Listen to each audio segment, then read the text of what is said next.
Israel says its fighter jets have now struck Hezbollah targets in southern Lebanon. A statement released by Israel's army claims a military compound was also hit. Footage released by the military appears to show the strikes hit the armed group's sites in the Marun el-Ras area. Hezbollah and Israel have traded fire nearly every day since the start of the war. Now, the French Foreign Minister is in the Lebanese capital for talks on the escalating security situation on the border. For more on that, we can join Zaina Khodda, who joins us from the Lebanese capital. Good morning, Zaina. I mean, what are we expecting from the Foreign Minister's visit? Well, France is trying to de-escalate tensions across the Lebanon-Israel border.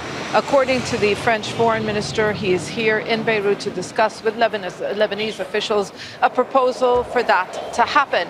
Now, his visit just a week after Lebanon's Prime Minister Najib Mikati, as well as the head of the Lebanese army, Joseph Aoun, were in Paris for talks with the French president on the situation along the border. Now, the French Foreign Minister is not divulging any details on that proposal, but what we understand from officials is that it is based on UN Resolution 1701, which was adopted after the last war between Hezbollah and Israel in 2006. What it calls for is an area from the border up to 20 kilometers free of fighters and weapons outside the state's control. So what we understand is that France is discussing the possibility of beefing up the presence of Lebanese army troops along the border and the Lebanese armed group Hezbollah pulling back up to 10 kilometers. But the bottom line is this: as Western nations try to de-escalate tensions, it's not just France, America as well.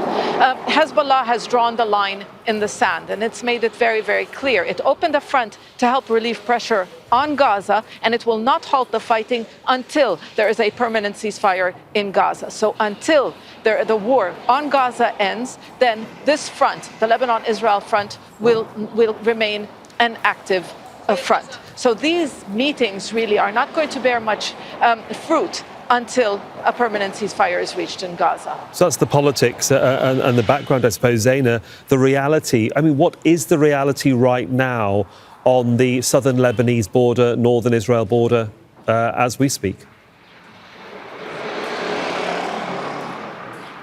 Well, there's been an escalation in the past week, 10 days. We've climbed one step up the ladder. But this escalation is still very much controlled in the sense that the rules of engagement are still in place. Both sides are going after military targets. Yes, at times each of the warring sides strike deeper, not just in the border area, but it is still military targets. No doubt civilians have been injured, have been killed. Now, this escalation, Hezbollah is threatening to widen the confrontation if Israel continues to escalate, to intensify its strikes. Now, Hezbollah has said this time and time again. They do not want a wider war, but at the same time, they say they are ready for war. So as of late, we've seen Hezbollah inflict more damage, inflict more casualties among Israeli soldiers, really sending a message to the Israelis to stop escalation. So the situation is on a slippery slope. It has been on a slippery slope. But in the bigger picture of things, it's still very much controlled. Zaina Khodda there for us in Beirut. Thank you.